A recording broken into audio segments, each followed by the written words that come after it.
Hello ဒီနေ့မှာတော့ Iris Pandra ကနေ ASEAN So Together 2026 program မှာရွေးချယ်ခြင်းခံရဖို့ကိုဘယ်လိုဆောင်ရွက်ခဲ့ရလဲဆိုတာကို sharing လုပ်ပေးသွားမှာဖြစ်ပါတယ်။ program လေးကိုဘယ်ကနေစပြီးတော့သိခဲ့ရလဲ။ကျမတို့ local community club တစ်ခုကနေပြီးတော့ information တွေကိုစပြီးသိခဲ့ရတာပါ။ဒီ program မှာပါဝင်ခွင့်ရဖို့ကို first step အနေနဲ့ဘာတွေဆောင်ရွက်ခဲ့ရလဲပထမဆုံးကတော့ဒီ ASEAN Foundation ဘက်ကနေပြီးတော့ပို့တဲ့ဒီ Google Form လေးကိုအရင်ဖြည့်ရတယ်။ Google Form ထဲမှာဘာတွေပါလဲဆိုရင်ကိုယ့်ရဲ့လုပ်ငန်းက micro enterprise လား small လား medium လားဆိုတဲ့ဟာတွေကိုပြောရတယ်။ပြီးရင် woman led လား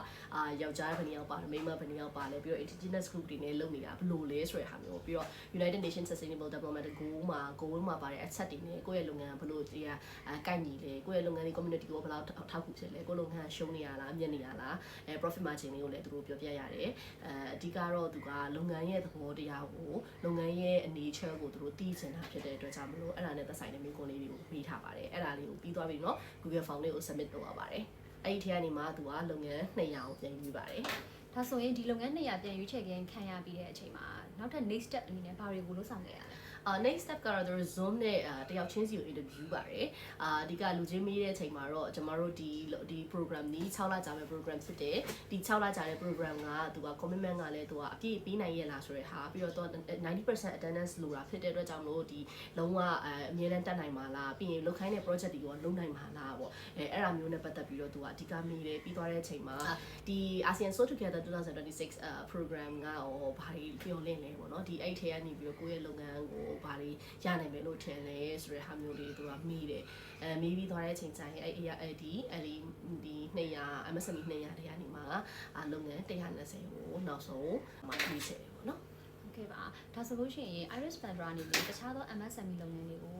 အားပေးစကားလေးပြောချင်တာပဲဖြစ်ဖြစ်တခုခုပြောချင်တာလေးရှိရင်ပြပြပေးပါဦးရှင်ကျမတို့ MSME လုပ်ငန်းဆိုတဲ့အရာကကြီးလိုက်ရင်တော့လုပ်ငန်းသေးသေးလေးတွေပေါ့နော်ဒီအိမ်တွင်းမှုလုပ်ငန်းလေးတွေစက်မှုလုပ်မှုအိမ်တွင်းမှုတနိုင်စီးပွားရေးလေးပေါ့အဲ့တနိုင်စီးပွားရေးလေးတွေဟာကျမတို့ရေစက်တစ်ဆက်ကတစ်ဆက်ပေါင်းသွားတဲ့ချိန်တိုင်းရေကန်ကြီးစေကြီးဖြစ်သွားနိုင်တဲ့အထိပင်လယ်ကြီးဖြစ်သွားနိုင်တဲ့အထိကိုဖြစ်တဲ့အတွက်ကြောင့်မလို့ဒီလိုမျိုးဒီနှုတ်စားသေးစားလက်စားစက်မှုလုပ်မှုလုပ်ငန်းတွေဟာနိုင်ငံရဲ့ဒီစီးပွားရေးအခြေအနေတွေမကဘူးဒေတာတွင်းစီးပွားရေးအခြေအနေတွေအတွက်ပါဘယ်လောက်ရေးကြီးကြောင်းကိုဒီအာဆီယံဘက်ကလည်းဒီလိုမျိုးလေးတွေလုပ်ပေးတာဖြစ်တယ်အဲ့တော့ကိုရီအနေနဲ့လည်းကိုဒီ micro enterprise ပဲဖြစ်ဖြစ် small enterprise ပဲဖြစ်ဖြစ်ကိုလုပ်ငန်းကိုသေးပါတယ်ကြီးပါတယ်မတွေးဘဲနဲ့အကောင်းဆုံးလုပ်ဖို့ကိုပြောချင်ပါတယ်နောက်ဆုံးအနေနဲ့ကျွန်တော်ပြောချင်တာကတော့ကျွန်တော်တို့ဒီအိမ်တွင်းမှုလုပ်ငန်းရှင်တွေကိုအိမ်တွင်းမှုဆိုတဲ့အတိုင်းအိမ်ထဲမှာပဲမနေပါနဲ့အိမ်ထဲမှာနေနောက်မှအပြင် information တွေကိုအိမ်ထဲကနေပြီးတော့နားဆွင့်မှာနားထောင်မှာကျွန်တော်တို့ဒီ ASEAN Foundation လိုမျိုး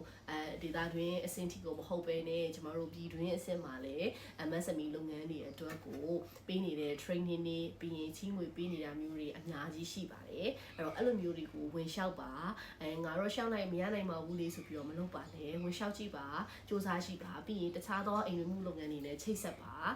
အားလုံးတူလက်တွဲပြီးတော့လုပ်လို့ရပါတယ်ရှင်အားလုံးလည်းလက်တွဲပြီးတူလုပ်ချင်ပါတယ်ကျွန်မဆိုဒီလေကျွန်တော်တို့ဒီ Iris Pandra ဒီလေအခြားသော MSME လုပ်ငန်းတွေနဲ့ collab အကျိုးတူပူးပေါင်းပြီးတော့လုပ်နေတဲ့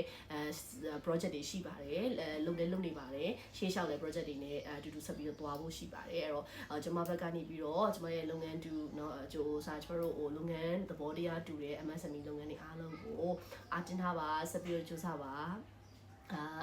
ဘလို့ပဲဖြစ်ဖြစ်ကျွန်တော်တို့အခက်အခဲတွေအကုန်လုံးလည်းအားတင်ပြီးတော့ရှေ့ဆက်လျှောက်ဖို့အားပေးချင်ပါတယ်ဒါလေးပါပဲရှင်ဟုတ်ကဲ့ပါဒါဆိုဒီနေ့ knowledge တွေအများကြီး sharing လုပ်သွားပြီးတယ် Iris Pandra ရဲ့ founder မဝင်းတန်တန်ကိုလည်းကျေးဇူးအများကြီးတင်ရှိပါတယ်ရှင်ကျေးဇူးတင်ပါတယ်ဒါဆိုရင်ဒီနေ့အတွက်ကတော့ bye bye